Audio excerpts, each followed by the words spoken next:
दफा आप इंडिया को देखिए और फिर पाकिस्तान को देखिए, वो कहाँ खड़े हैं, वो चांद पे और हम गटर पे। एग्जैक्टली उन्होंने ये वाली बात तो बिल्कुल सही की है कि जमीन और आसमान का जिस तरह फर्क है ना, अब इंडिया और पाकिस्तान में इतना फर्क आ गया है।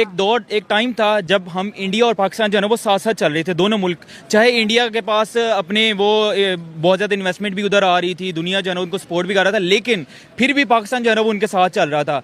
अब ये हालात हैं कि इंडिया जो है ना वो चांद पे पहुंच गया और हम ज़मीन से भी नीचे जो है ना वो घुसते जा रहे हैं। हमारा ये लेवल हो गया है। उस बंदे ने सही बात की है, लेकिन दूसरी तरफ अगर हम उनसे पूछें तो भाई इनकी भी हुकूमत रह रही है। कौन सी ऐसी हुकूमत है जिस हुकूमत में ये लोग शामिल नहीं है? सही बात है। जिस बंदे की भी हुकूमत आई है ना, चाहे वो इमरान खान की थी, चाहे वो शहबाज शरीफ की हो, चाहे वो निगरान हो, जो मर्जी हो, हर हुकूमत के अंदर जो है ना वो MQM शामिल रही है। अब वहाँ पे आप चले जाएं कराची के अंदर, आपको सिटी लगेगा ही नहीं। मैं अभी रिसेंटली कराची से होके आया हूँ, हमारा यूनिवर्सिटी का टूर था तो हम लोग वहाँ पे गए। और इतने बुरे हालात हैं रोडों के, इतना बुरा कि हम मोबाइल नहीं बाहर लेके निकलते थे। हमें वो उनके लोकल कहते थे कि भाई आप लोगों ने अपनी ख्याल रखना है, हम लोगों ने साथ बटने वाले मोबाइल लेके गए।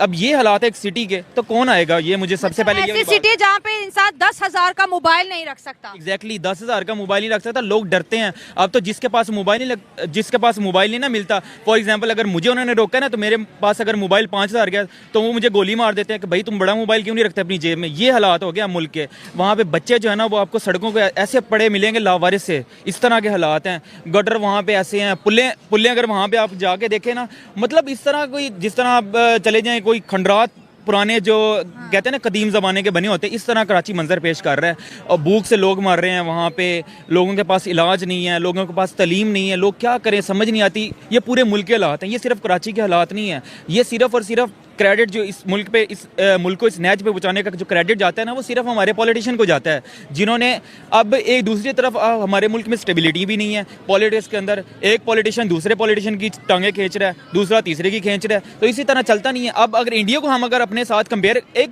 चले दूसरी तरफ हम सिटीज़ को कंपेयर कर लेते हैं, इंडिया और मुंबई। किसी ज़माने में ना दोनों का कंपैरिजन होता था और ठीक ठाक तगड़े लेवल के ऊपर होता था।